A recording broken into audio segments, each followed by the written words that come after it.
Gertrude Heathcliff, two seagulls, you see. Gertrude said to Heathcliff, "You're always worrying." He says, "I know, I know." She says, "What are you worried about now?" He says, "I'm worried about Willie the whale." She says, "Why on earth are you worried about Willie the whale?" He said, "He fell in love with a submarine." He fell in love with a submarine? He says, "Yes. Now every time it fires a torpedo, he thinks he has to pay child support."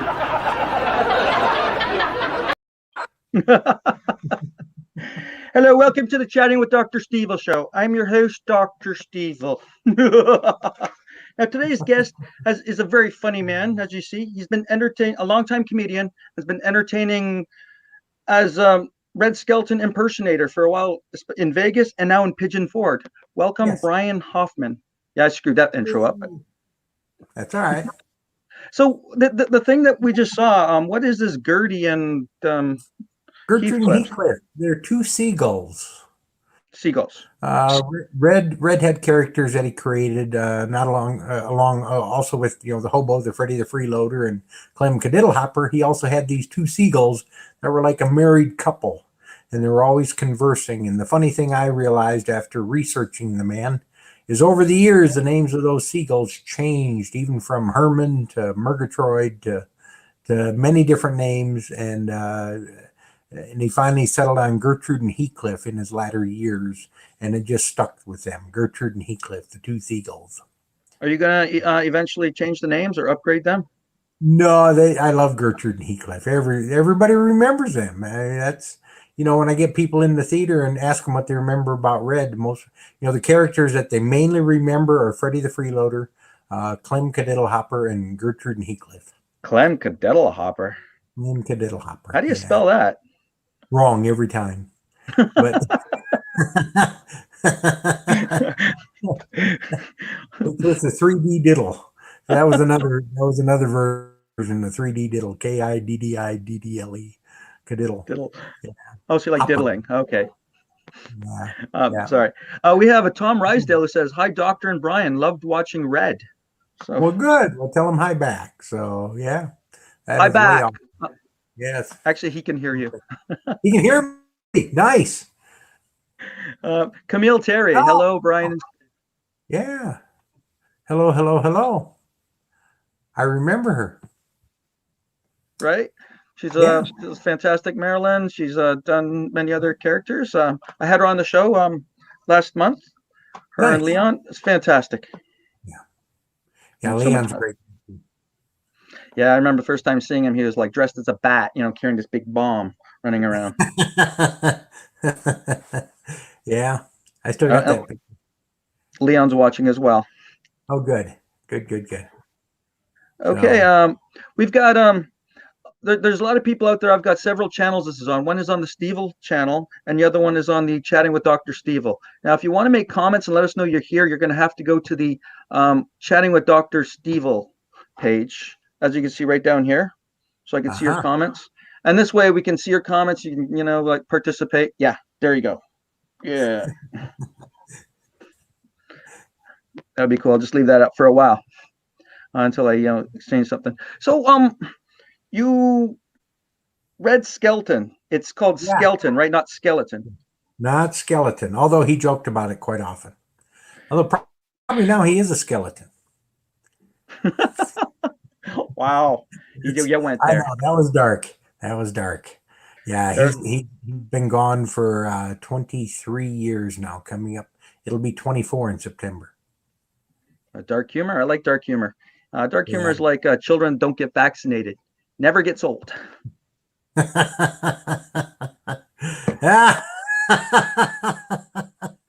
Sometimes it takes me a while on the dark humor, but I got it. Yeah. Cool. Right. So, why Red Skelton? Why not? Somebody's got to keep that man's memory alive. Like you started off a comedy a long time ago. I mean, taking breaks from your fantastic job as a auto salesman and door-to-door salesman and whatnot. And why did you decide to give all that up to become a comedian? People laughed at me when I worked anyway.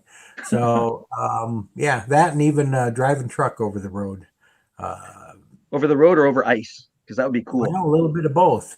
I mean, I've been to Canada, St. John's, New Brunswick, and that was my one international trip.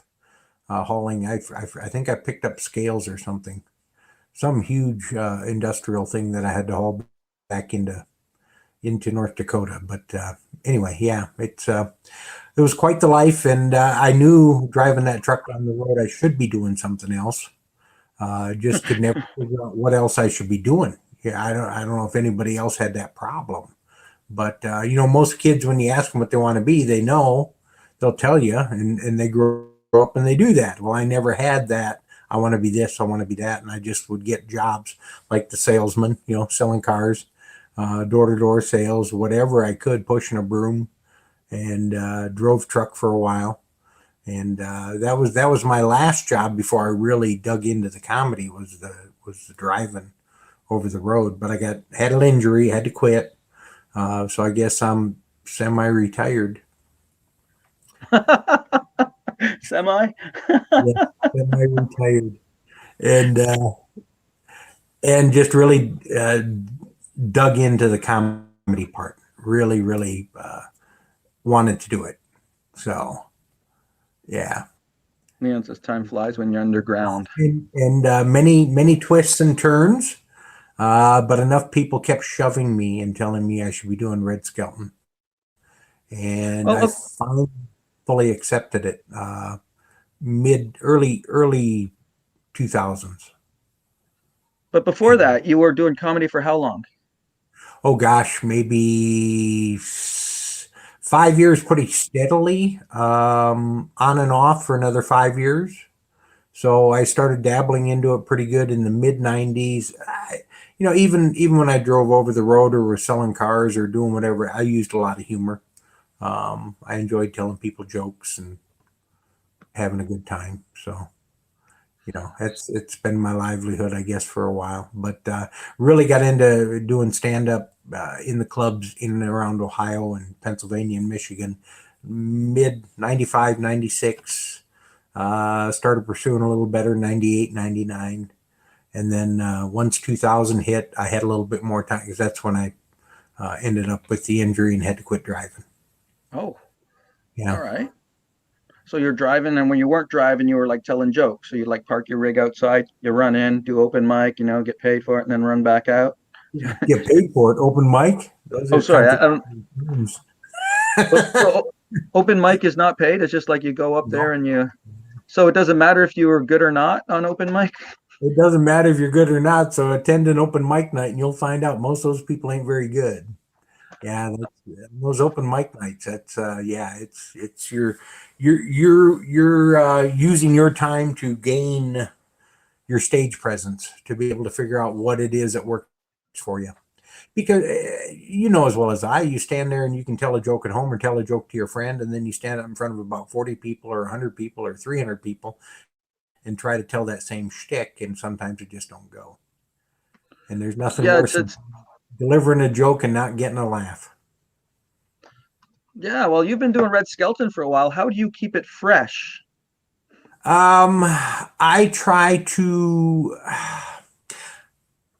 I keep it as Red-esque as I possibly can. What I mean by that is I take his material, his routines, his jokes, but a lot of times those jokes relate to stuff that's still happening today, even though he told that joke 70 years ago.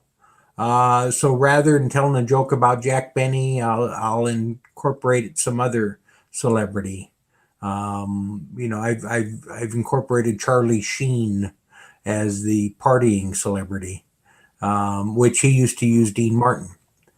Right. But when you throw that in, a lot of times these people forget and they have to think back and go, oh yeah, that's funny because Dean Martin did perceive himself as drunk, even though he wasn't, or Foster Brooks, if you remember that character. No, I don't remember that guy. See Foster Brooks? Yeah. Name's familiar. Well, and our good buddy Tim Sells does a Foster Brooks once in a while. Oh, right. Yeah, that's why name looks familiar, because when I was looking up Tim Sells, he did appear as Foster Brooks, but I could not find any videos or pictures of him as that character. Oh, okay. All right. All right. Yeah, Foster was the perpetual drunk that did a lot of the Dean Martin celebrity roasts, and just an all out great character. Foster Brooks was so very funny man, and that was also back in that same era with Red Skelton. That was the Dean Martin roasts were in the early '70s, and Red was still around then and on television. I started to check out all those comedians because when I was doing gonna get Michael Walters on the show, I had Yeah. to look up Don Rickles, and well, Okay. I couldn't stop watching the videos. I was just like dying. It was one of the most funs I've had researching a character ever. Yeah. Oh, yeah. Rickles was one of a kind. He was very good at what he did. And what he did, that's a skill. That is a great skill to be able to come off and play off the audience and have all those lovely insults that just l- leveled the field with everybody. So, I'm getting advice. Doctor Google Foster. He was hilarious on his roasts. Okay. yes. Yeah. Um, Leon Foster Brooks and Dean were the funniest. Yeah, they were. They really were. Especially if you put them two together. Oh, my God. That was hysterical. Oh, I got to definitely check that out. Yep. Now, when you were working in Vegas, right? You hold on. You also worked as a cowboy, didn't you? Yeehaw. Absolutely. At one of the Uh, old west town out there in the foothills of the Red Rock Canyon. There, look at that, huh? Look That at you. looks. You look scary. Well, I played a better deputy than the marshal, but I could pull the marshal off. I could never pull off the bad guy. I just couldn't. I tried. The kids would laugh at me when I'd say stick 'em up. Really? Yeah. I just got to be mean. Like, "Arr, I I'm know, but they would laugh at me being mean. But the marshal I could pull off pretty good, but Deputy Jesse was the other character. There were several different characters that we got to each pretend to be, and I really had a lot of fun with the deputy. But yeah, that was me as the marshal right there. That picture came from a gentleman in Germany who flew all the way to Las Vegas to come to that old west town. The European folks were enamored with the Western culture in the old West days of like Ja, wie John like Wayne the movie. Cowboys. The Oh yeah, Cowboys is very good, yeah. We had no Cowboys here, but das ist good. Yahoo! Bang, bang. yes, absolutely. And yeah, he took that picture and mailed it from Germany to me. I thought that was very kind of the Wow. man. Yeah, yeah, fully Now tell us developed. about Bonnie Springs and what you had to do. Well, Bonnie Springs was a wonderful town. It was going back to the old west, the wooden sidewalks, the hitching posts, and I was one of the cowboy actors slash custodian. Yeah, after things were done, then you had to run around when nobody's looking and clean up. So you Ooh, had double duty. You had double duty there going on. But yeah, I was one of the cowboy actors that would be involved in the shooting and the hanging show and the melodramas. And once in a while, we'd pull off a robbery in the town. One of us, the bad guy, would run in and rob one of the local stores, and we had the money bag, the so-called. It was just a gunny sack with a dollar sign on it that each store had, and then the bad guy would come in and rob the store while people were in there shopping. It was kind of fun. And then we were all in on it, so we'd act it out and play it out, and the people visiting would just be watching, and then they'd run out the door, and then there'd be a shootout in the street. And sometimes the bad guy won, sometimes the bad guy lost. So yeah. and you said there were hangings happening. I mean, did they Oh just take the newest actor and just like, all right, sorry, man, yeah. Yep. are we going to pay you in advance? Yeah. That was it. That was it too. And it was fun. It was neatly set up. There was a harness the person had to wear that was being hung, and then you would look like you were putting the rope around their neck, but you were actually hooking up the harness to the rope, and it had the noose, and then you didn't drop. you just pretty much were up on a pedestal, and the pedestal fell out from underneath of you. So that way it wasn't that much of a jerk, but then you had to act like you were dead. And then And the and then audience thought this afterwards, was amazing, huh? they really did. They enjoyed it. And then afterwards, just so you didn't freak out all the little kids that were attending, then you started like flapping like you were. And then the line they wanted me to say, was the marshal would turn around and go, the bad guy's name was Mad Dog, and then the marshal would holler out, "Mad Dog, what are you doing?" And I was supposed to say, "I'm Peter Pan." Well, I thought that just didn't sound right for an old cowboy. So I wasn't supposed to go off script, but I can't help myself sometimes. I hollered out, "I just had a Red Bull and I got wings." To which the audience thought it was great. To which afterwards I got talked to about going off script. Really? Yeah. I don't know, man. You got to like check out the audience. If the audience loved it, then it's like, all right, Yeah. I'm okay with that. And it related to what was, because that was those Red Bull had just come out with all those commercials right about then. So we all thought it was funny. That's kind of funny. I looked up a lot of videos of Bonnie Springs. It's like looked like it was a fantastic place. It's a shame they closed. I was trying to look for videos with you in particular. The only one I saw was that 10-minute one of you talking to the children, talking about about gun safety. Yes. It was really cool. I loved what you did. And then you decide to take them to, then the bank got robbed and you deputized them all after you told them that guns were bad. Again, this is how their script went, So what you did is you just took them all over, use your fingers and just point and yell bang, bang, bang. Bang, bang. Yeah. And they all did. It was great. They did.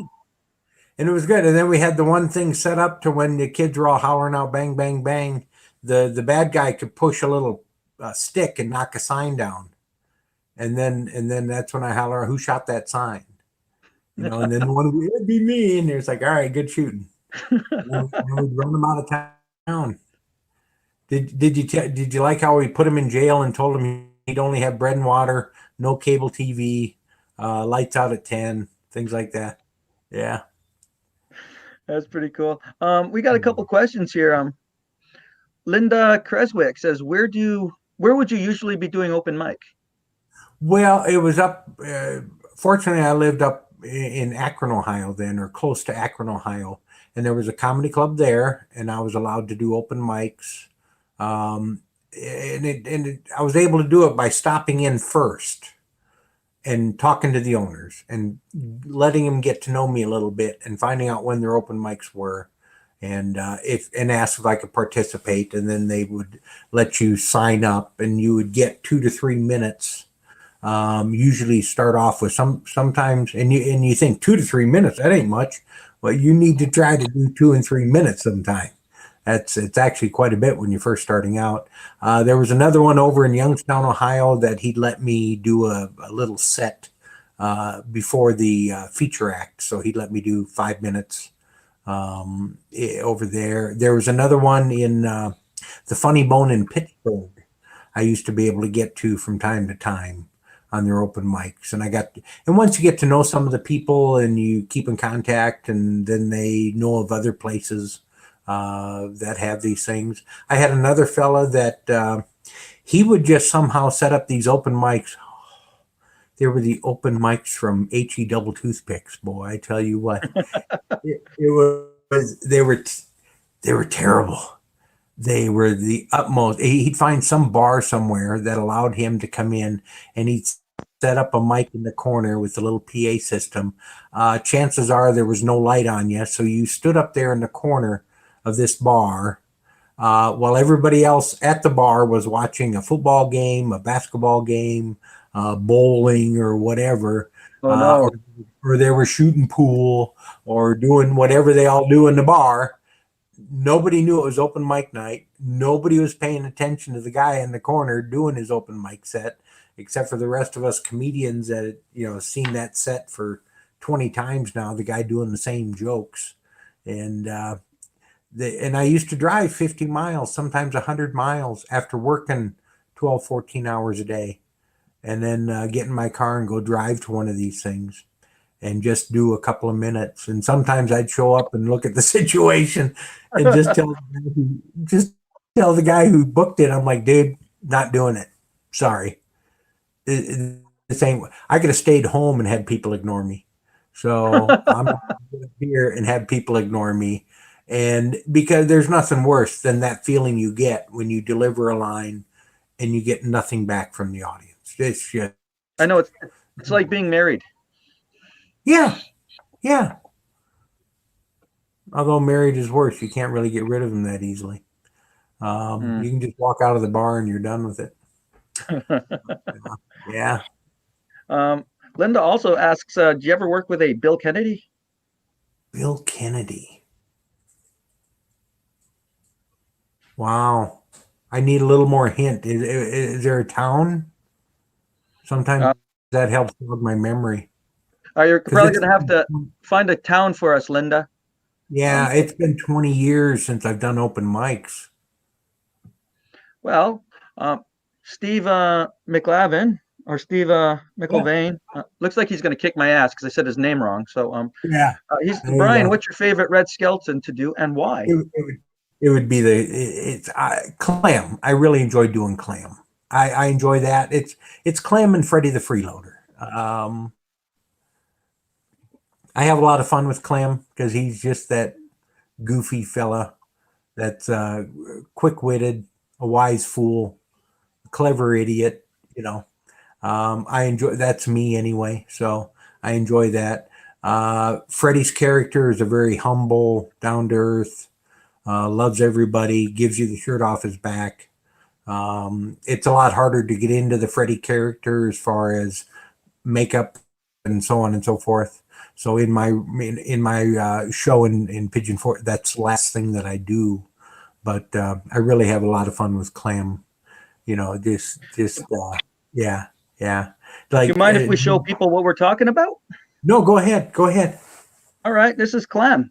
It is good to see you, though. Good to see you. It has been a long time, since I seen you folk last. I got married. I got married. It was a military wedding. There was guns there, let's put it that way.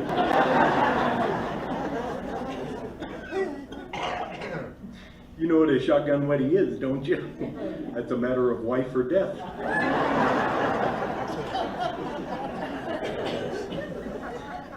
I met my wife through her brother. He said to me, would you like to meet my sister? I said, you got a sister? He said, I got two. One's named Lassie, the other one's named Helga. I said, Lassie's a dog. He said, wait till you meet Helga.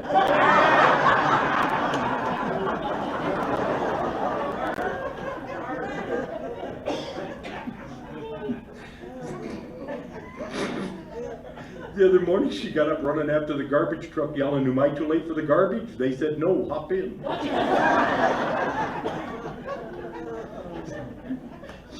She felt really bad. She felt bad. So I took her out and I got her a beauty treatment. You know the mud pack? Oh yeah, it looked really great for 2 days. Yep, and then the mud fell off.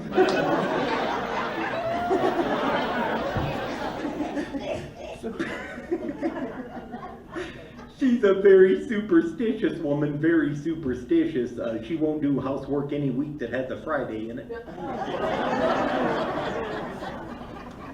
But she loves to bake, boy, I tell you, she loved to bake. For years she was baking us marble cake and we didn't know any better, so we just took her for granted.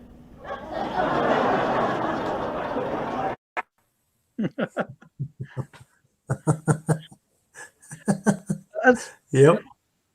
You know what? Your timing on everything is just amazing. You give them time to think. You got that little laugh that you do. Was that always yours, or? No, that's Red. That's Red all the way. He always laughed at his own jokes. Actually, so did you. I saw. Yeah, I did. Even my own routines years ago before I ever took on this role. And I do have videos of you doing that. Yeah, there was some hilarities. Was very good to me. It really was. It really allowed me to work on that stage presence. Yeah, and the worked only with. difference, like, well, I watched some of your older video, and you do have similar delivery lines, except you cursed a little bit more I when did. you were you. Yeah, my routine was a little more blue than reds, but I don't ever think that mine was over the top. No, no. You know, I would say that my routine was PG-13 to R at the Yeah, most. your cursing was just like, you got to be fucking kidding me, or something like that. Very Yeah. simple, nothing like like Eddie Murphy would do, Right, or right. Andrew Dice Clay. Maybe one or two f bombs and I cleverly hid them because my mother-in-law even watched, and she said, "I'm so impressed that you never said an f word." And I'm like, and I thought you just didn't hear it. It was in there, cleverly tucked away, but it was so fast that you didn't realize it was in there. But it Uh, didn't have to be. You could do the joke without it. well, Camille or Leon says Camille and him think that you're amazing as Red, as Well, do thank I. you so much. Thank you. That's very nice. I respect that. The characters you guys portray are amazing as well. Okay, we found out some more information on Bill Kennedy. Tom says, I remember Bill Kennedy as a host to an afternoon movie show on Channel 50 out of Detroit. Yeah, it's not ringing a bell. Not ringing a bell. So I guess Um, the answer would be no to working with yeah, Mr. I'll have Kennedy. to go with a no on that one. I would love to say yes, but I'd have to go no. Um, yeah, I was on a couple of talk shows up in Ohio. And now that I say that, I'll be for the life. I'm like one of them. I can't remember who. Just like when we chatted the other day, I finally remembered Tony Saka out in Las Vegas when I performed in his theater, and he had an afternoon show in Vegas that he'd get me on once in a while. Afternoon Uh, show. You're also on Late Night Show in Vegas, weren't you? yeah, I was. I was the. Are you talking Will Edwards show? Oh, Will Edwards Show. That's right. You were on there Yeah. twice. Yes, Uh, Will's a great th- guy. this is you as Grandpa Munster? Yes, it is. That Oh, is me. you look exactly like him. Like, how did you figure this out? It wasn't my idea. I was driving truck. What Quite are the you doing pun. there? You're just like Yeah, showing off. Hey, this is Grandpa's goods. yeah. But and Grandpa was a babe magnet too, boy. I tell you about him. But it's a lot of fun to be him. It's a lot of hard work as well. And Will's a great guy, wonderful guy. We shared that same theater at the Westin Hotel and Casino, and he did a wonderful show. And as far as I know, he's still doing that. I haven't. I see posts once in a while from him, but I haven't kept close contact with a lot of those Vegas folks. I know they're hurting right now. My heart Yeah. goes out to them. It really does because that shut a lot of good people down. So, but yeah, that was a fun time. Yeah, you were a guest both as Grandpa and yourself, right? Yeah, Here you yeah, are, having a good time. yep. Are you laughing at your own joke on this one as well? Probably, I probably am, but and again, we discussed both characters on that show was Red and Grandpa, but yeah, Grandpa Munster came way before the Red Skelton, and in fact, I was dressed as Grandpa Munster on Las Vegas Boulevard when a fellow walked up to me, tapped me on the shoulder, and said, "Do you know who you remind me of?" And I'm like, "Well, yeah," and he goes, "Red Skelton." And I'm thinking, all right, I give up. I'll start doing red. Yeah. Yeah, That because is that's kind when of I funny. first moved to Vegas. That's all I did was grandpa. Oh, Grandpa. And as Grandpa, you met quite a few people. Oh, yeah, I did. I got to meet quite a few people. Um, yeah, there Corey, you go.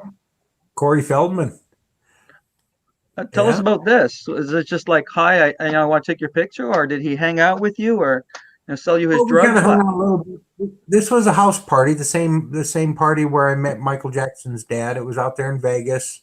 I was hired to be one of the roam around people in the place, and I forget who exactly got me that gig, but uh, it was a good time.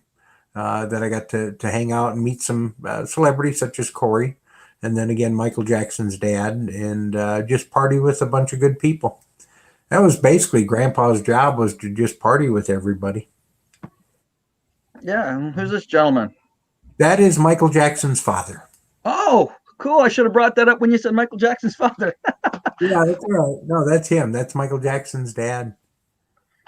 Yeah, he was very nice. Very nice. Michael Jackson was not there, but and again, this was in about 2005, 6, somewhere in that area. I forget the exact year. Oh, wow. And there's also one special person you met while you were doing Grandpa. You want to fill us in on this one? Yeah, that was in '98. Good old Al Lewis. What a great guy. And I was shocked to see him at that height, because again, watching him on the TV show with Fred Gwynn being so tall, that I didn't realize that he was actually as tall as he was. But super nice guy. Said I look more like him than he does. And what exactly did he say? Come on, you can say it on my show. Come on. Yeah, what he really said was, he looked at me and just shook his head and went, "Un-effing believable." Yeah, that was, and I'm like, did I do? And I literally said, I apologize. I'm sorry. I don't mean to offend you. If you want, I'll leave. He goes, no. He says, "You're fine. You're fine." And then he took my picture. Or we were allowed to take pictures. And then I stood on the streets of New York telling people to get out and vote for Al Lewis, because he was running for governor. He was running for governor of New York. That's cool. Well, Camille Terry says she met Al Lewis in 1994. Wow. Cool beans. Yeah. On top of that, Camille, I have also met Al Lewis. I was lucky enough to do it. I think it was 92 or 93. I played, I was doing background work, and they're refilming in Toronto, Car 54, Where Are You? My job was just to be in the streets rioting with a bunch of other people doing silly crimes, like, stealing people's fences. I was just like running around the background. But Al Lewis entertained us. Like we're taught as extras is don't talk to the celebrities, right? Because they're concentrating, they're doing all their crazy stuff. But Al Lewis came out of a trailer. He saw us all, so he just started entertaining us, talking to us, cracking jokes. He even went inside his trailer, pulled out like Pringles and candies, and just started handing it out to us. It's pretty cool. I mean, they're not going to tell him, And Right. You're correct. He was super tall, so I'm thinking how the heck Herman was. Oh yeah. Fred Gwynn, I think, was 6'6", without those fancy boots. Al Lewis is 6'1". And how are you? Because you're look like I'm you're right taller there. than him. Yeah, but again, no, he's in his 80s. Yeah, I'm in my 40s, I guess. There, almost 50. Not quite. No, that would have been in my 30s. I have to think for a minute what year that was. So that was 98. I would have been in my late 30s, so I was still fairly upright. I hadn't shrunken down much myself, so yeah. But he had a pocket full of cigars. I thought that cigar that he smoked as Grandpa was a prop, but that's Al Lewis all the way, smoking in cigars. Yeah. That's amazing, especially the fact that he really enjoyed what you did, that coming out as Grandpa. He really did. He was very, very pleased. I even wrote to him and thanked him for meeting with me like that, and asked my permission to be an impersonator. And he said, of course. He said, everywhere I go, people are always dressing up like Grandpa, but he says nobody does it as perfect as you. He said I look more like him than he does. So. And then his wife even stood there, and I didn't realize it was his wife.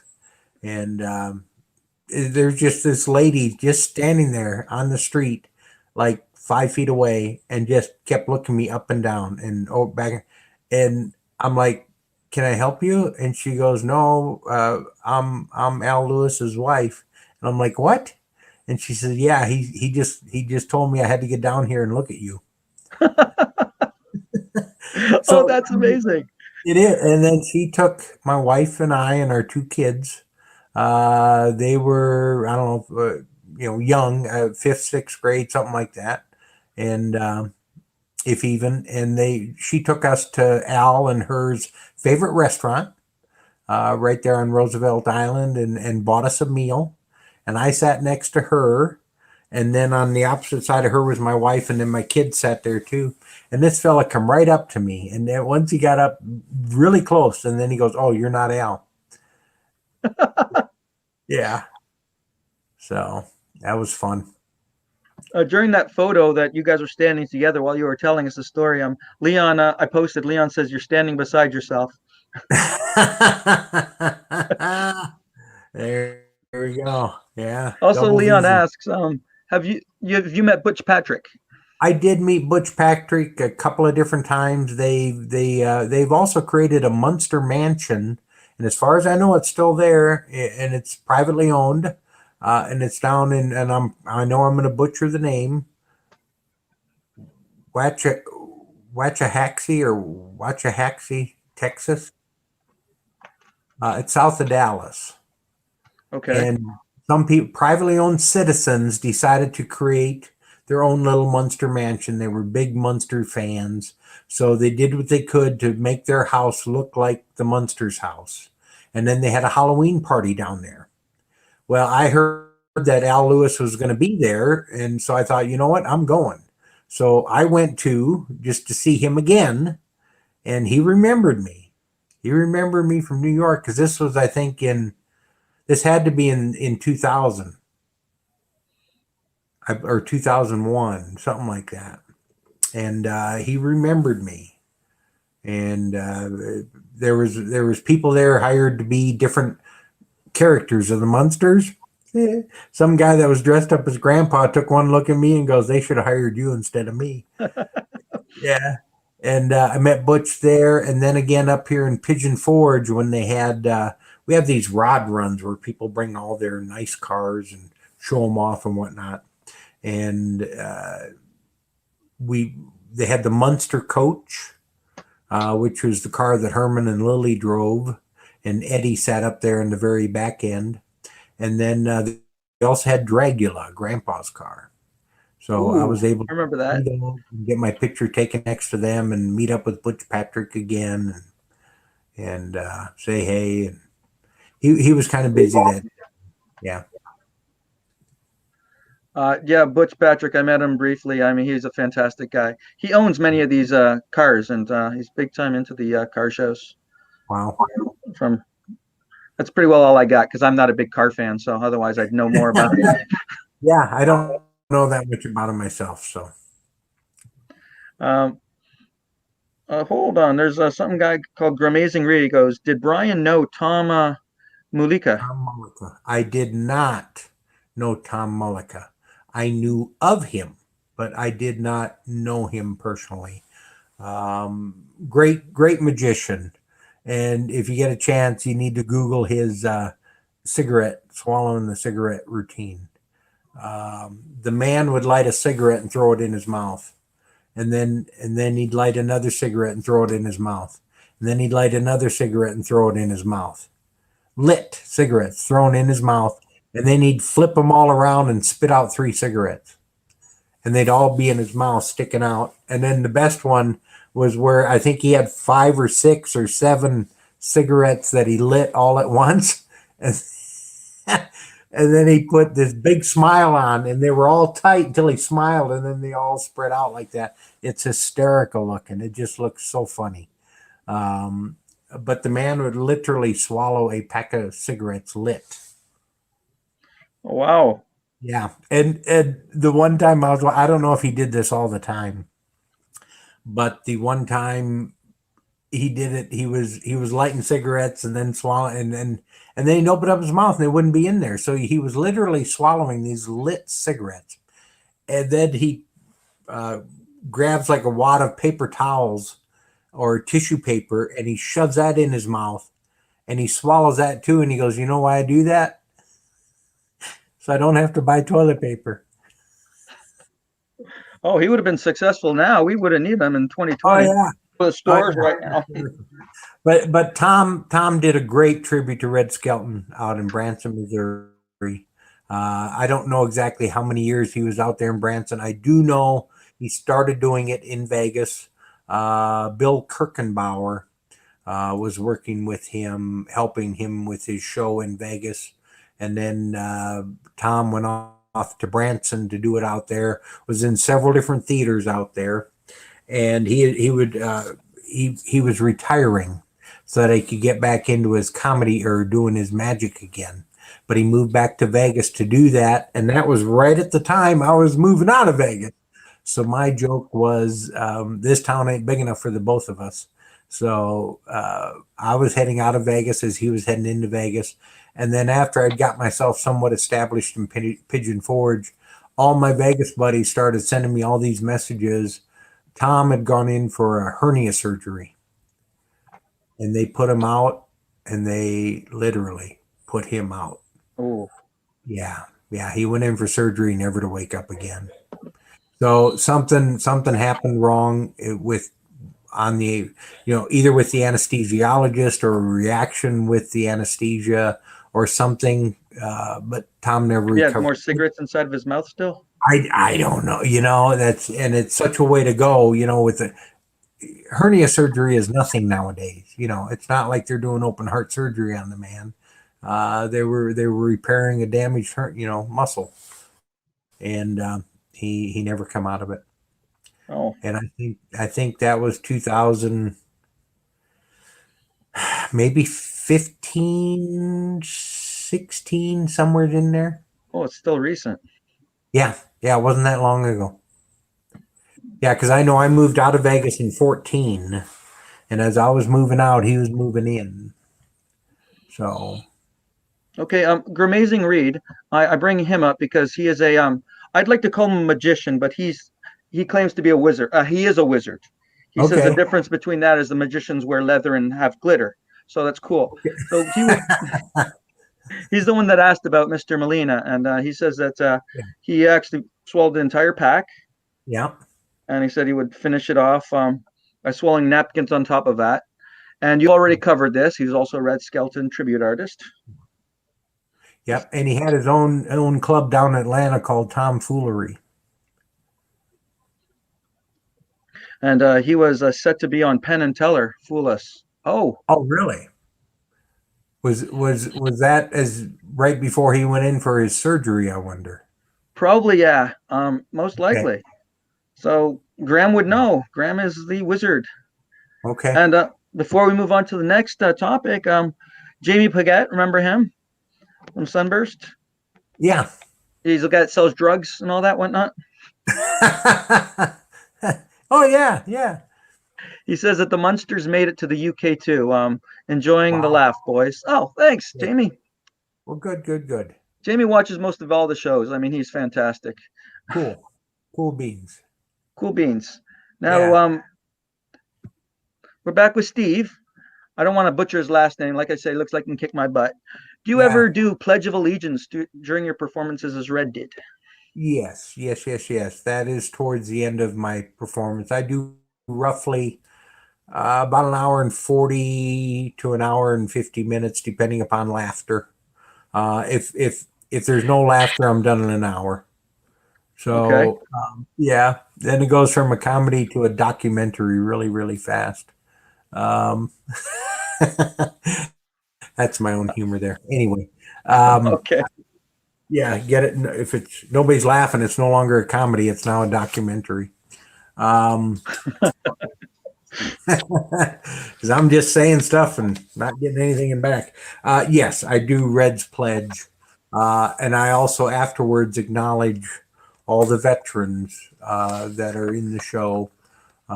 Starting off with the Vietnam era veterans because he did it during that era. And then I also incorporate all the others, Korean and any other veterans. And once in a while, we'll have one of those special ones, and they are far and few between now, the World War II vets. There's not many of them left. I get it once in a while. I probably had 3 or 4 last year at my shows in Pigeon Forge, and because they're in their 90s, late 90s. You know, if you were fighting back in 1945. Yeah. So, yeah. Yep. So we still do get them. There's still a few left. Not many. Not many at all. As we get older, they are far and few between. I was lucky about 10 years ago. I kind of went over to Omaha Beach and then Juno Beach. Juno is where the Canadians were. I did Okay. meet a couple veterans from the time. I mean, I asked if he was on the beach. He said, "This is what he said to me, and it made sense." He goes, "No, he was injured right before he could go. Yeah. I wish I was, but I'm glad I wasn't." Yeah. I get that. Yep. Yep. It's a mixed emotion there. Yeah, it's like you want to be there with your buddies and whatnot, but Yeah. you're glad you missed all the crap that happened, and Yeah. could have been bad. Absolutely. Absolutely. Yeah. I couldn't even imagine, as you're approaching and they're like, get ready, here we go. Yeah, right. Well, we've had a few of the actors. I mean, if you ever watched the movie The Longest Day, many of those actors were actually seen combat, on D-Day and whatnot. So Yeah. that's probably Well, yeah, even Red himself was in the Army. Yeah, he went in as a private and he came out as a private. He said, I fought and I fought and I fought, but they still drafted me.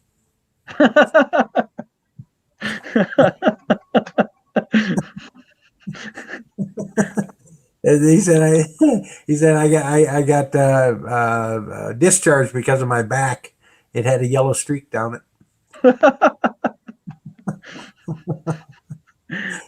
That's pretty cool. Yeah. Now, moving on, you left Vegas, which was fantastic for you. Any other cool stories from Vegas? Well, it's back to when I was first. I used to also be in what was called Beechers Mad House. I don't know if I don't think I even sent you any links to that. I don't know if I'm sure they're out there on YouTube. Beechers Mad House was it was kind of like Monty Python's Three Ring Circus. It was just a mix match of all these different characters.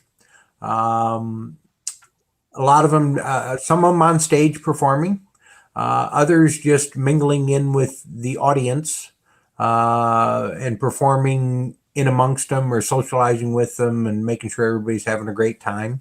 And this was held at the Hard Rock Hotel and Casino, and a lot of times the special guest was Paris Hilton and Nicole Richie. Yeah, they would be there as well. Pete Rose was there once. Gene Simmons was there. Met John Stamos at that party one time. We weren't allowed to be photographing, taking our pictures with anybody else, but they were allowed to take our pictures with them. So, Right. Yeah, it was kind of unique. There was all sorts of different things going on, including little people wrestling, and gosh, you name it, there was everything there. Yeah. Okay. This just brought it up. Since we're talking magic, right? I hope you're listening, Graham. You had the pleasure or displeasure, however you want to put it, of meeting one of the greatest illusionists, magicians around, David Copperfield. Yeah. Tell us how that went. Well, it was different. In fact, I almost had to be alerted that it was him, because when you just see the images that they have up on the billboards all across Vegas, they look much different in person, I always think, than these billboard pictures. But he was out there at that old West Town again. I was playing that cowboy, and asked him if I could get a picture with him, and he's like, "Oh, okay, all right." It was almost like I was interrupting him or whatever. It was just like an inconvenience, but he did it. And in fact, his mother was with him, and she's the one who took the picture. I handed my phone to her and she took the picture, and I heard it click. And she handed me the phone and I never looked at it. And then my buddy got his picture and we heard it click, and then they scurried off elsewhere. I don't know where they went. And then we looked at our phone and my picture had disappeared, and his picture he was in perfect focus, but David Copperfield was all like fuzzed out and blurry looking. It was just unreal. So Ooh. I never got to keep that photo, but I did keep the one of myself and Wayne Brady, the guy from Whose Line Is It Anyway, and he now hosts Let's Make a Deal. He was out there, and Penn was out there. So we get some of the Vegas entertainers to come out to the Old West Town. But again, us as the performers at the Old West Town, just like when you're on a movie set, you're really not supposed to go up to these people and bug them for things, because they're there. It's their private time with their family and their friends, and you shouldn't be interrupting them. Now, if other people in the group do that, there's not much you can do, but you yourself, as being one of the entertainers in the Cowboy Town, we were told never to do that. So Yeah, that's Yeah. fair. yeah, I get it. But the days where I met Wayne Brady and David Copperfield, it was a very slow day anyway. There wasn't a whole lot of people at that Old West Town or at that particular time, because there was a lot of like ups and downs. We were open for like 8 hours a day, and there was times where we were super busy, and then times when there weren't a whole lot of people in town. Because people just come out and go through the town and they'd leave. There was no real set schedule. All right. Yeah. Now I'm just going to we earlier talked about your sets before you became Red Skelton. So Yeah. I've got this one little show. I think it's from. Oh well, we'll figure it out. We'll just play it. Yeah. I learned something else about this state too. Those road signs you people have. You know the one I'm talking about, the ones with the horse and buggy? That shit's for real.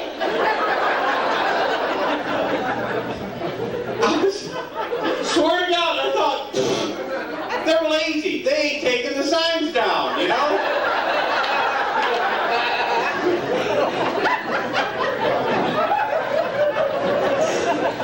Oh my God, I come up over a hill and there they were. I was like, holy shit!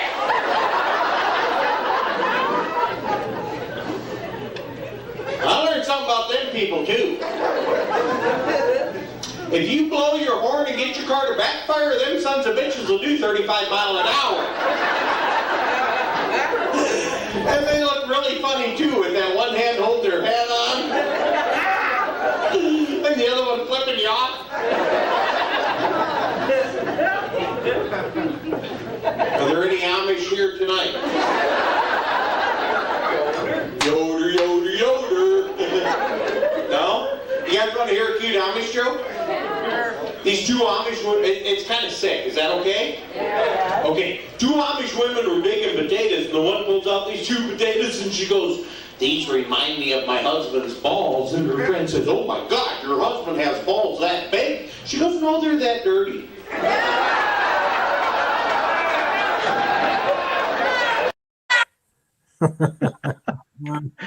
I thought that bit was just hilarious. I was just dying of laughter. Thank you. It took us on a nice trip. Like I'm just visualizing the guy holding his head there. Oh yeah, and yeah, there's a lot of Amish up there in Ohio. There really are, and I didn't know what Amish people were. I had never experienced that. Do you guys have them in Canada? Yeah, we do. They figured out a way to cross the lake. Oh man, let's do it the old-fashioned way. Yeah, I joke and say we didn't have them up in North Dakota because they couldn't figure out how to cross the Mississippi in their horse and buggy. Yeah. But yeah, I didn't realize, and yeah, there's a lot of them out there in that part of the country where I was living. But yeah, the Amish folks, it was always great to tell jokes about them because they were never in the audience. I figured that.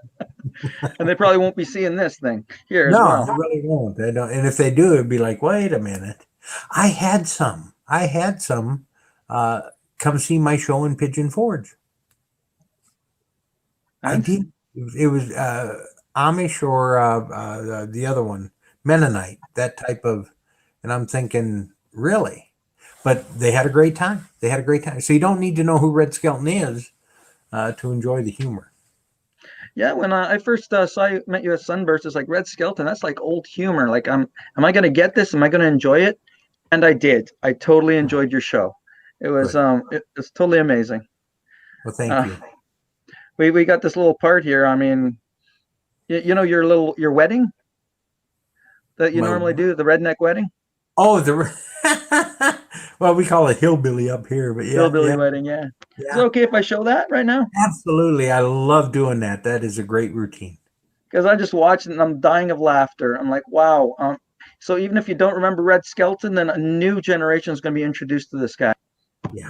I would like to do a little pantomime for you. I've been performing up in Tennessee up there, and they have a lot of hillbillies up there. So what I would like to do for you this after, a little hillbilly wedding, a little pantomime about a hillbilly wedding, and I'll be playing all three parts, you see, which explains why it's hillbilly. But I'll be playing the groom and then the preacher and the bride as well. So how about a little wedding music, please?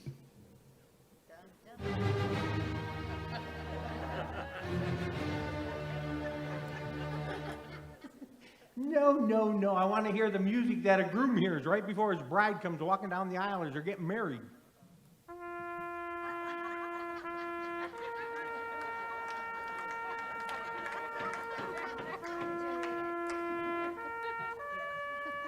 I said married, not buried. No, up in Tennessee, they got beautiful little wedding chapels deep in the woods. That's the music I want to hear.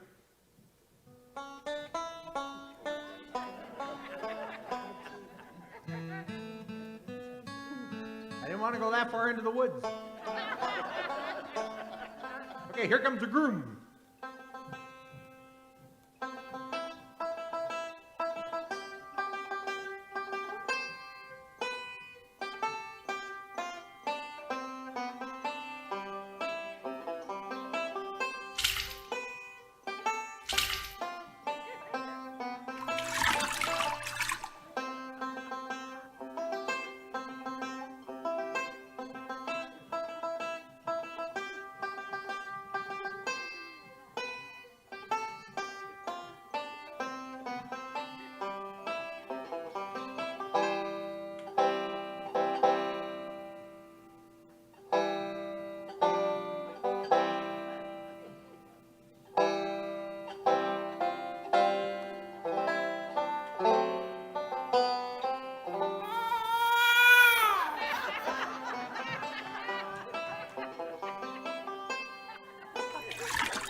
Thank you. I enjoyed that. Yeah, how long did it take you to do something like that? Because you got to prep everything with the music and the Yeah. taking the It jacket was, off and on and on and off. And yeah. That that whole part, that wasn't too bad. Is what I had to do was I watched his routine. He had different music. I kind of did up the beginning a little bit different. Threw in those other couple of jokes in there about the wedding music, and then dun dun dun dun. that was good. No. The other video. So I put that in there as a beginning of it, and then because it's a hillbilly wedding, I thought, well, we should have banjo music playing the wedding march. And so I Google searched it. I YouTubed and Googled and went banjo wedding music. And sure enough, up came some guy that did it for his own daughter's wedding. He was playing that banjo music. And it was actually two different ones that I found that I really liked. And then I kind of mixed them together, mashed them up. And so that was actually two different people playing two different versions of the wedding march that I put together. And I also had to throw in the deliverance music. Yeah. Yeah, because being in the woods of Tennessee, no, not that far into the woods.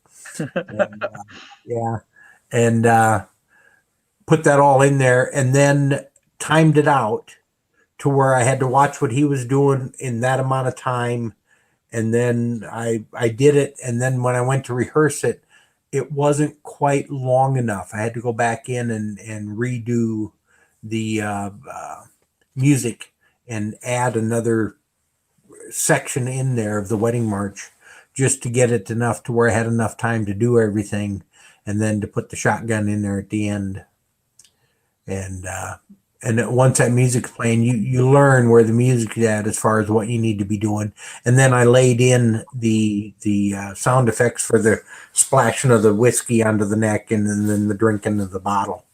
So if I'm paying attention really good, I get them. Once in a while, though, I get thrown off by somebody in the audience doing or saying something, and I don't quite land that mark. But didn't matter. Red, when he did it, sometimes he'd miss that mark too, and it was just it's just that much more funny to the audience. Terry or Camille, she says your timing is impeccable. Thank you. Jamie, great deliverance. Deliverance or deliverance? Great deliverance on the deliverance part, I There guess. you go. Yeah. If you didn't get it, the movie was called Deliverance from that. Yeah. Burt Reynolds. Yes. And oh gosh. His Gene Hackman's co-star from Superman. I forget his name, but he's the one that received the push, if you know what I mean. He didn't read. He just heard he was going to be in the movie.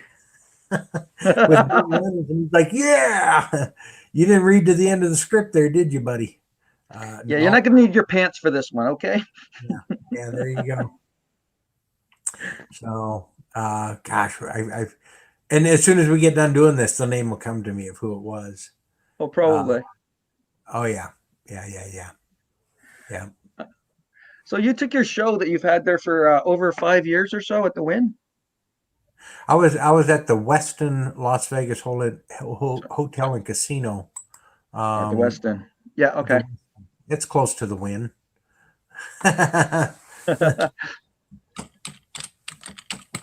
And I was there 4 years, and they decided that they were going to close the theater. Oh, nice. I was the last one to know. And they were doing it within just a few weeks, and I'm like, Ned Beatty. Ned Beatty, that's it. I had to do this with him. He was bugging me. But Ned Beatty had the hardest part in that movie. Yeah, he did.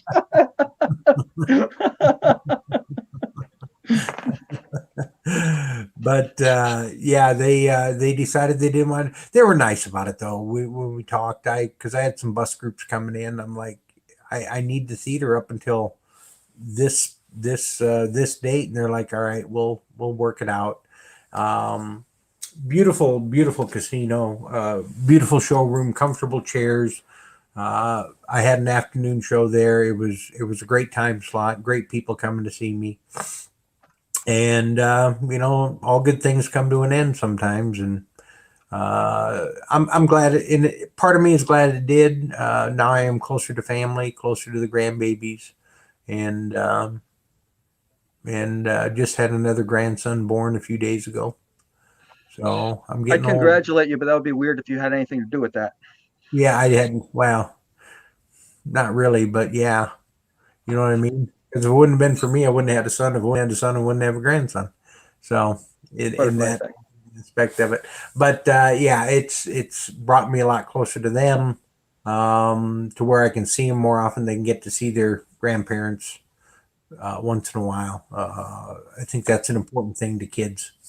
And Pigeon Forge is a beautiful town. Oh my God, it is. It is Vegas with only half the debauchery. Yeah, we So got that's why moved you chose on. Pigeon Forge. What's that? So why Pigeon Forge? I mean, you said it's like a tourist town, right? It is, and it was one of my buddies in Vegas that said you should really take your act to Pigeon Forge. I think you do well there. And I'm like, "Where's Pigeon Forge?" And he said Tennessee, and I'm like, "Are you kidding me?" I looked it up on the map, and I went, "There's nothing there. This is a town of 5 or 6 thousand people. Why would I want to leave Vegas of 2 million people, or a million plus or whatever it was?" But I'm really glad I did. I've been become friends with Red Skelton's niece. She met me in Vegas. Yeah, beautiful lady, wonderful lady. She is in her 80s. I think she'll be 84 this year. And we chat from time to time. She used to come see my show in Vegas once a year. Well, not once a year, once a month. Once a Oh yeah. month. Oh yeah, yeah. And she's come out here 3 times, I believe, to see me here in Pigeon. Yeah, she was there for the ribbon cutting. Oh I have sweet. I have the blessings from Mrs. Skelton, the Red Skelton Estate, the museum. Everybody is with me on this, and I was able to name my theater Red Skelton Tribute Theater. Uh, Uh, and I'm the only Red Skelton Tribute Theater. And I know Tom Mulligan was the only authorized and approved Red Skelton impersonator, but when he passed away, I took over that spot, and I am in contact with Lothian. That's her there in the black jacket, and that was after her seeing my first performance. Said I did a wonderful job. I have her blessings, and we chat. She's given me a lot of personal items of hers and of Red's, and I have those on display in my theater. She loves my little theater and all the little knickknacks and whatnot that are on the in the display cases and on the walls. Yeah, just a few things, just a little bit of memorabilia there, huh? Yeah. So, and I love that I can display all that, and I like watching the people walking through the theater. They show up early and they spend time looking at all the memorabilia, and it's a great thing. It really is. I have one whole wall that is now it is dedicated to a friend of Red Skelton's. He gave me everything on that wall. It's beautiful. Lots of photos, lots of memorabilia, even a is dollar bill is with this Red one the Skelton. wall or no? I don't. That one isn't, and I wished I would have actually sent you some even more updated photos of the walls. Okay. Um, yeah, I've even redecorated since then. They're plastered with even more things, if you can believe that. It is amazing. Yeah. That would be a sight to see for sure. It is. It's yeah, and that was my thought when because I always had stuff in Vegas. I had stuff up on the walls, and I thought it would be nice. It would be so nice to have somebody walk in, and you've been in these restaurants where they have all the road signs and the little Right. memorabilia up, and that's it. It literally covers the walls. You can't really see anything else. That's what I have going on in my theater in Pigeon Forge, and you can come in early, you can stay late. I've even had people that can't come to see the show but just want to come see the stuff that's inside. Red's artwork, the collectibles. I even have my awards from Sunburst on display there. I proudly display them, absolutely, in amongst everything else. I know when I saw you at Sunburst, you won funniest male and most unique act, correct? I think those are the two. Yes, yes, yes, yes. I'd have to, but I do have those on display in one of those cabinets. And along right next to and on either side of it, I believe is I've got one bronze bust of Freddie the Freeloader tipping his hat, and I forget what's on the other side of it. It might be another Freddie the Freeloader little figurine statue in between all of those awards. Wow, that So sounds I never knew what Pigeon Forge was. I mean, since you got your theater there, I wondered why you would go to a place called Pigeon Forge. I mean, as you did as yeah, well. One of the first things that came up was Dollywood. It's like, all right, I'm sold right there. there So you go. Yeah. I've never ever planned to go to Tennessee before, but now the fact that you've got a theater there, I wouldn't mind seeing your show if everything happens. Also, got to go to Dollywood. That's on my bucket list. Not sure why, just because the Dolly Parton's theme park, I guess. There you go. Yeah. And come drink some moonshine. Yeah. Yeah. They got all the every moonshine distillery has got like testing tables that you stand around and hear the stories and take shots and yeah. Yeah, there's several moonshine distilleries. There's a couple of wine distilleries in town. Lots of mountain coasters. That's the big thing around here now. You can it's gravity fed roller coaster. You just not a whole lot of ups, but just basically coming down the mountain, twisting and turning. Well, you don't In need a a roller coaster for something that's got gravity fed, I guess. Right. Yeah, you don't. So mountain coasters are pretty big around here. Lots of racetracks around here. Some go karts that'll get up into 40 plus mile an hour. And I don't know if you've ever been on a go kart, but 40 mile an hour in a go kart, that's fast. Damn. It is. It doesn't, it's not much in a car, but when you're only inches off the ground in a go kart, that's moving. That's moving. So some of the fastest go karts around right here. And what else is exciting? What's happening? Well, plus the Smoky Mountains themselves, beautiful, beautiful scenery every day. Right now they're a little bit snow covered, not much, but a little. Well, when's the best time to go to Pigeon Forge, Tennessee? Depends upon what your favorite kind of season is. Seems to be the most popular time of the year for a lot of folks is what we call the leafers. They come here to see the leaves turn in October and That's a November. thing? That's a thing. I never knew it was a thing, but it's a thing. I And saw that on Family people Guy and thought plan it was a that thing. joke. Yeah, they plan that thing months in advance. So they don't even know for sure if they're going to be hitting the peak colors, and because you're playing with Mother Nature. We've had some years where the leaves don't fall until later on. And so that's disappointed to quite a few people when they start showing up in late September and the leaves are still green. Ooh. Yeah, yeah. Or they come too late in October or November and the leaves are gone. Oh, yeah. Uh, yeah, because it's you get a heavy rain or something and that knocks a lot of them leaves off the trees. So summertime is always great. There's something to do almost every as far as a theme to a weekend or whatever.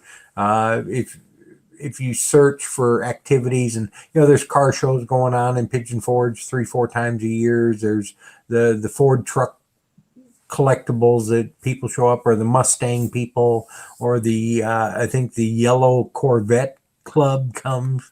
If you got a yellow Corvette, everybody brings their yellow Corvettes. That type of the thing, or the red Mustangs, or just the Mustang. Then there's the Jeep convention where everybody with the Jeep shows up. The Jeep Invasion, I think it's what it's called. They got a theme and a name to everything. Wow. Yeah. It's quite the tourist town, Pigeon Forge, Tennessee, and Gatlinburg. Gatlinburg. Little Sounds like bit a Civil further. War place, no? What's that? Sounds like a Civil War's battleground, no? Or is that Gettysburg? Don't know for sure if it was. I'm not a big Civil War buff, although I always wanted to visit Gettysburg, but even though I was only a few hundred miles away, I never went. I should have when I was Still living. can. You know what? I still can. Yeah. Seems like when it's in your backyard, you don't want to go. Now, just recently, you said that you met the mayor of Tennessee. Well, it's the mayor of Knoxville. Knoxville. Okay, sorry. My bad. Yeah, mayor of Knoxville. I don't know how many people out there know who the mayor of Knoxville is. I'm gonna post this picture for sure. Yeah. Gentleman by the name of Glenn Jacobs. Yep. Otherwise Now, known as anybody know who he? Yeah, look at that. Kane, Yep, big that's fella, isn't he? no doubt. I mean, Yeah, you're pretty tall yourself, and look at the size comparison. yeah, I know. I know. He's huge. Now, He's a just big boy. he is the current mayor of Knoxville, correct? Correct. And just this last weekend, he participated in WWE's pay-per-view Royal Rumble. Wow. That's all the Amazing. carnage that he did. He took all these people down. Oh, wow. Nice. Uh, what this match is like every 2 minutes a wrestler comes in until all 30 come in, and you have to eliminate your opponent by throwing them over the top rope, and then they've got to land on the floor. Wow. And they put on quite a good show. I'll He's bet been a you did. staple of this pay-per-view for many, many years. So it was great to see him come in. He came in, choke slammed a few people, and then got eliminated quickly. But the really cool thing about this is his appearance fee, which he received for this. He donated all of that to TCAT, which is Wow. Tennessee College of Applied Technology, for scholarship. Wow. Good for him. I think that's what he's been doing with most of his WWE appearances. Every time he goes on, he takes his fee and donates it to a decent cause over in Tennessee. That's very kind of him. He seemed like he was at one of our Chamber of Commerce meetings. I forget what the topic was he was talking about. That was I realized after I said I met him, and then I started looking for that picture. It's like I couldn't find it. I had to go back to 2015. I didn't realize it was that long ago already. But he was a pretty cool guy. He wasn't intimidating. He didn't throw people in fire or anything. No, sure didn't put me in a chokehold or nothing. No, he was very nice and very cordial and stuck around. And there was a lot of people lined up to take pictures with him, and he stuck around for everyone. Is he a decent mayor? I believe so. He's gotten into a little bit of trouble for saying some things that he probably shouldn't. But what he said is, I agreed with him. It's like, you know what? I get it. I understand it. But again, like some other people, he's not always been a politician. Right, yeah. So you don't have that politician way of double talking out of both sides of your mouth. He just expresses how he feels. And he's for the people. He really is. He's for small businesses, and he wants to see people succeed. Many non-politicians are like that too. I mean, we've got a different outlook on the way things are. We don't know how they try and screw people over, double talk. We just try and call it the way it is, and sometimes people get in trouble for that, not knowing that we said anything that's really bad or it can be turned against. I'm saying us, but I sometimes opinionate on a few things that I think is common sense. But Right. I'm with you. Jamie here, he says, feel a trip being planned to Tennessee. Sounds fantastic. Woohoo! Well, good deal. And he's from across the pond, yeah. Yeah, it is fun. There is a lot to do, a lot to see. You couldn't do it all in a week, that's for sure. But you can get a lot done in that time. Get a good taste of mouth and come back again. Is there anything you want to tell all the fans out there, people that want to get into the industry, like as a comedian or whatnot? Stay in school. Stay in school? No. Yeah, don't do it. You have to love what you do. You really do.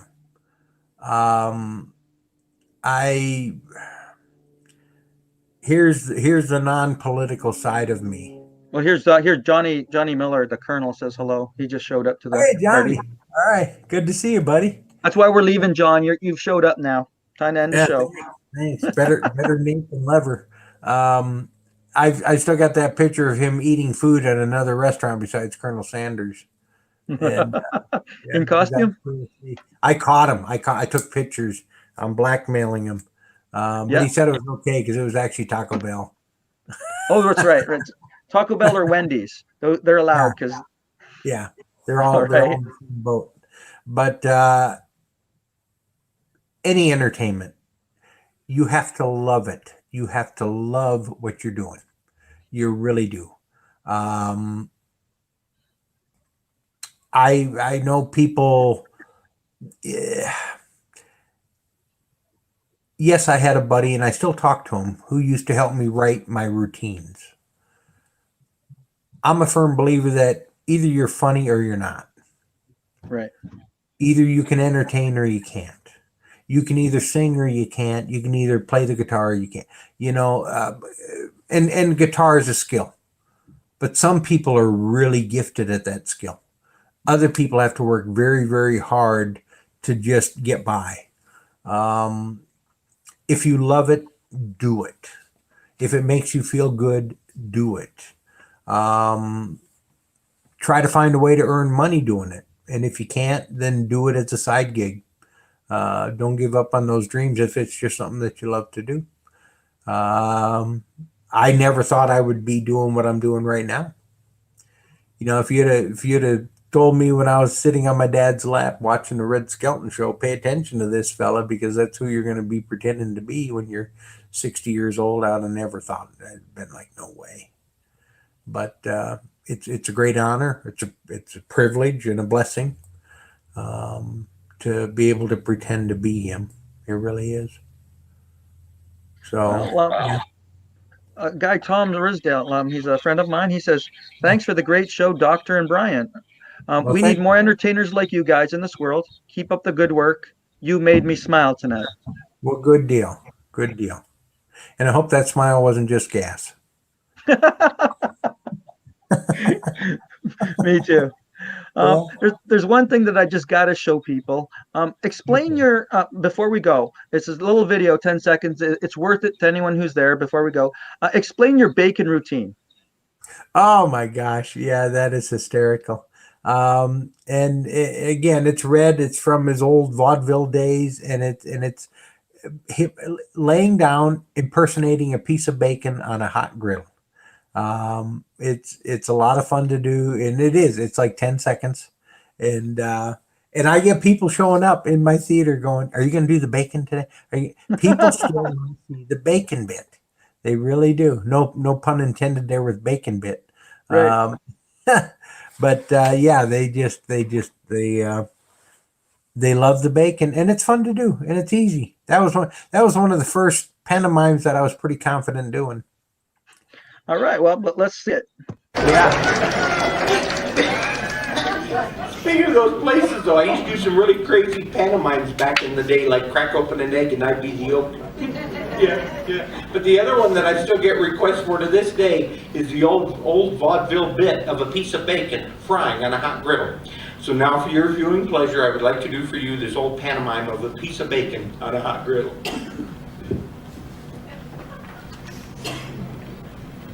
Aren't you glad you got front row now?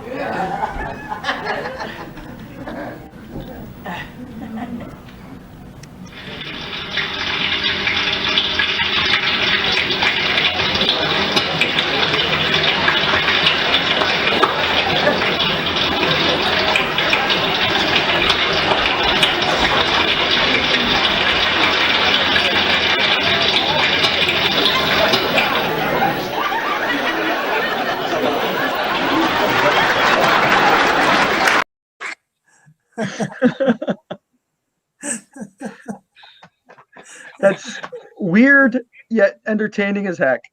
Isn't it though? And it wasn't that long ago I had somebody at my show after I got doing that, I stood up and he goes, "You only got done on one side." It's true. It is. It is. It's gonna But get a few yeah, people to come over and flip you over then. yeah. Well, the other way I'd look more like I'm doing the worm. Fair enough. Yeah. But yeah, that's fun stuff. It is. And then doing the little kick with the cowbell going on. That's always fun. Some of those silly little pantomimes are just so much fun to do. No doubt, and it's so much fun to watch as well. I'm really enjoying your work. Thank you for having me, and I And thank all the listeners for watching. Oh, for sure. We've had a few people come in and out, and they made their comments, and they're fans. You made a few people smile, Well, good. myself as well. It's always fun watching your shows again. Well, thank you, thank you. So come on down, come on down, get your visa, green card, whatever you did, passport, whatever it takes for you to come over here to the U.S.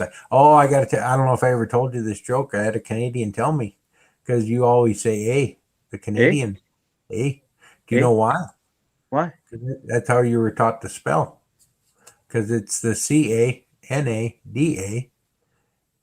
and right below the border is USA. I never heard the last one. That's Yeah, I knew you knew the other, but it's better with the whole joke versus just the latter end. But yeah, somebody told me that, and I it's like pretty that. well accurate. I mean, we were Yeah. taught that at in grade school. After as you were learning your alphabet, Yep. A CA, AA, A B A C A D A. CA. That's right.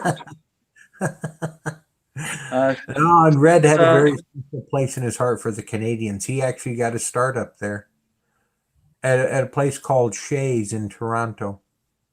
Shay sounds familiar. Yeah, an old vaudeville burlesque place that he performed at quite often. So they fired him after his first day. Performed often. He bombed. They fired him, but they couldn't get rid of him because they didn't have anybody else to take his place. So he said, "You got to give him a couple more days." Well, at the end of a couple of days, he had improved. So they said, "We'll keep him till the end of the week." By the end of the week, they're like, "We love this guy," and they kept him till the end of the month. And by the end of the month, they said, "You know what? He stayed up there for a whole year." In fact, when they billed him coming back into New York, they had him billed as a Canadian comic because he'd spent so much time up there. Hey, see, we accept everybody, eh? You do. So, his HBO specials, if you ever watched them, they were filmed up there in Canada. So, Check it out. Yep. Steve McIvan or McIlvan, he says, "Thank you, Brian." you're very welcome, sir. You're very welcome. Hope You to know see this gentleman? I do. I don't think I do. At least not by name. Do I know you, Steve? He knows you. He's a fan, and Oh, good. Good. he looks like he can kick my ass. That's all I can say. Camille Terry, fantastic interview and Thank big you. laugh, guys. Thank you for entertaining us this evening. Thank you, Camille. Thank you. You stay blessed. You stay Stay blessed. blessed. Yeah. Absolutely. And you too, Dr. Stevil. Thank you.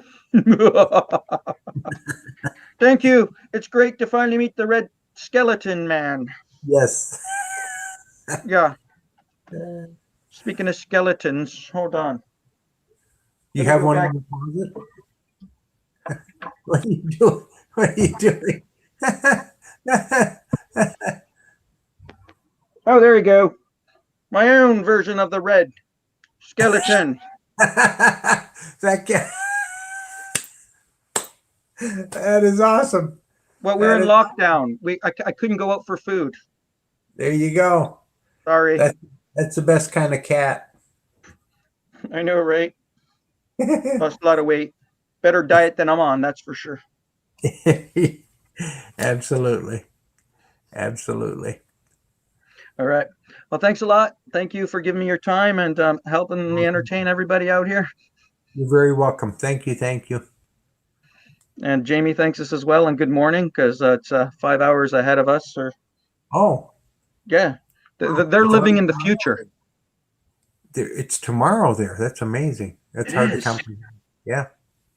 He's living in Tomorrowland, Yeah. Well, we're still here in today. right? Jamie, you're a man of the future. Thank you. Tell us what it's like over there. Yeah. What's the weather going to be tomorrow? Right? Well, Yeah, the your today. neighborhood need to be foggy. All right.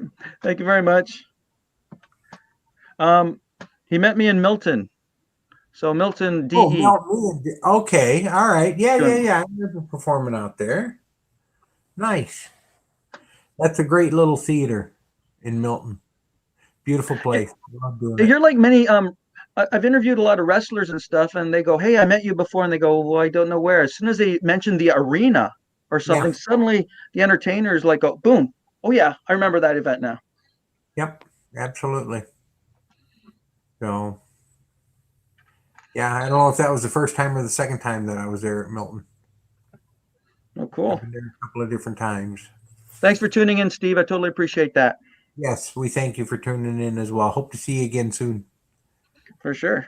All right. Yeah. Take care, everyone, because I can keep this goodbyes going forever. I'm Polish, right? I mean, we say goodbye first to the kitchen, then we say goodbye in the living room, then goodbye at the door, and then once more, in the car. We're like, we just keep going. So we're gonna have to end it.